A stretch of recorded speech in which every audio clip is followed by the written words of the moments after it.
GUJCET 2026ની examination હવે તમારી થવાની છે, પણ ઘણા બધા વિદ્યાર્થીઓને હોલ ટિકિટ અને એના ડોક્યુમેન્ટ કયા સાથે લઈ જવાના હજી પણ ક્વેશ્ચન છે.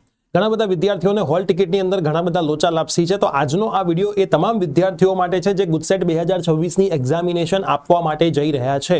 તો વિડીયો એન્ડ સુધી જોજો, નહીતર તમને પણ પરીક્ષામાં તકલીફ પડી શકે છે. તો યસ દોસ્તો, મારું નામ છે પ્રિયેશ પટેલ. આપ સર્વેનું ખૂબ ખૂબ હાર્દિક સ્વાગત છે પ્રિયેશ વિદ્યાપીઠ પ્લેટફોર્મની ઉપર. સૌથી પહેલા તો ચેનલ ઉપર નવા છો તો સબસ્ક્રાઇબ કરીને બેલ નોટિફિકેશન ઓન કરી દો. ગુજસેટ માટેના આપણે વોટ્સઅપ ગ્રુપ બનાવેલા છે, લિંક ડિસ્ક્રિપ્શનમાં છે. જોડાયા ના હોય તો જોડાઈ જજો. પછી એડમિશનની પણ આખી પ્રોસેસ તમને ત્યાંથી સમજવા મળશે અને આપણી ચેનલ ઉપર રેગ્યુલર બેઝિસ પર લાઈવ સેશન ચાલી રહ્યા છે, તો એ લાઈવ સેશનની પણ તમને બધી જ માહિતી મળતી રહેશે. હવે ગુજસેટ 2026ની અંદર જેમ તમે બોર્ડમાં જતા હતા ત્યારે બોર્ડમાં તમારે હોલ ટિકિટ સ્કૂલથી જ લેવાની હતી, કેમ કે સ્કૂલના ટીચરના સાઇન કરાવવી પડે, સ્ટેમ્પ કરાવવી પડે, તો જ એ વેલિડ ગણાય. પણ ગુજસેટ માટેના નિયમો થોડા અલગ છે. એ ગુજસેટ માટેના નિયમોની હું વાત કરું એની પહેલા મારે તમને વાત કરવી છે કે જેવી ગુજસેટની એક્ઝામિનેશન પૂરી થશે પછી તમે એન્જિનિયરિંગની માયાજાલમાં જશો, અને એ એન્જિનિયરિંગની માયાજાલમાં એટલી બધી કોલેજીસ માર્કેટમાં છે કે એડમિશન કઈ જગ્યાએ લેવું. હવે રેગ્યુલર બેઝિસ પર જો તમે કોઈ પણ નોર્મલ કોલેજની અંદર એડમિશન લો છો તો 4 વર્ષ તમારે થિયરી ભણવાની છે. છેલ્લા વર્ષે જતા જતા કદાચ તમને ઇન્ટર્નશિપ મળે, થોડું ઘણું પ્રેક્ટિકલ ગાઈડન્સ મળે, અને બહાર જશો માર્કેટમાં એટલે ફરીથી પ્રેક્ટિકલ શીખવા માટે ટ્રેનિંગ લેવી પડશે. એટલે હતા ત્યાં ને ત્યાં 4 વર્ષ પછી. પણ એવી ઘણી બધી કોલેજીસ છે જેમાં તમને ફર્સ્ટ ડે થી જ કોડિંગ શીખવાડવામાં આવે છે, ફર્સ્ટ ડે થી જ પ્રેક્ટિકલ શીખવાડવામાં આવે છે. મતલબ થિયરી તો મેઇન છે જ, પ્રાયોરિટી છે જ, પણ થિયરીની સાથે સાથે પ્રેક્ટિકલ એપ્રોચ, ઇન્ડસ્ટ્રી એપ્રોચ તમને આપવામાં આવે છે. તો હું વાત કરવા માટે જઈ રહ્યો છું વેદમ સ્કૂલ ઓફ ટેકનોલોજીની.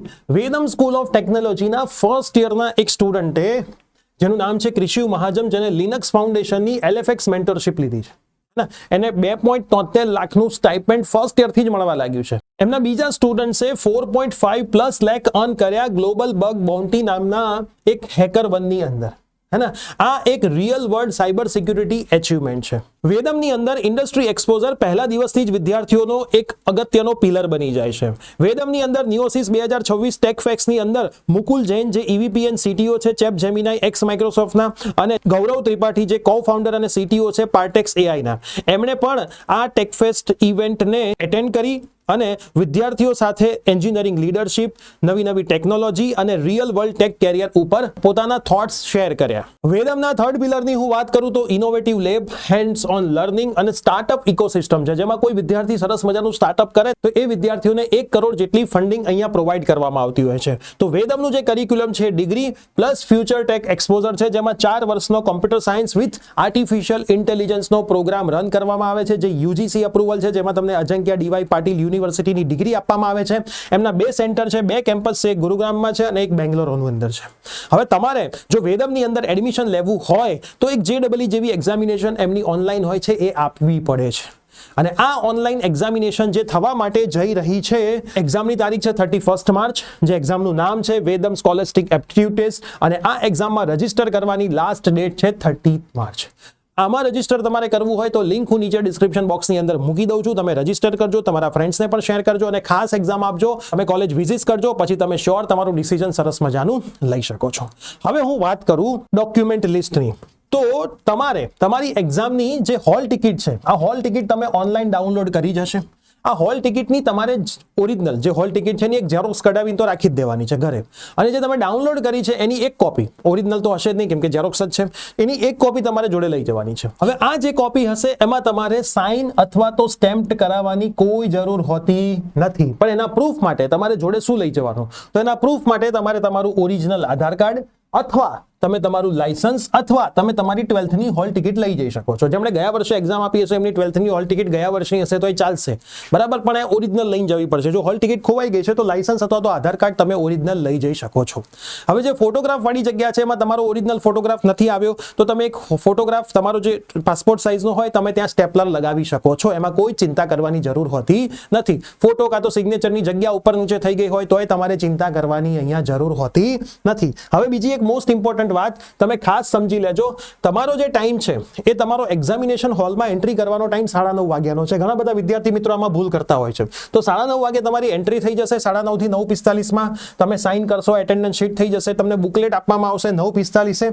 9:50 બુકલેટ અને આન્સર શીટની ડિટેલ ફિલઅપ કરવા માટે 9:50 થી 9:55 નો ટાઈમ આપશે, અને 9:55 થી 9:60 સુધી તમે સીલ ઓપન કરીને જોઈ શકશો. 5 મિનિટ જ તમને વાંચવા માટેનો અહીંયા સમય આપે છે. 10 વાગે તમારી એક્ઝામિનેશન ચાલુ થશે, 12 વાગે પૂરી થશે. હશે. ફિઝિક્સ અને કેમિસ્ટ્રીનું પેપર અહીંયા જોડે હશે. પ્રશ્નો પહેલા ફિઝિક્સના પછી કેમિસ્ટ્રીના હશે. એવું નહીં હોય કે થોડાક ફિઝિક્સના થોડાક મિક્સ હશે, એવું નહીં હોય.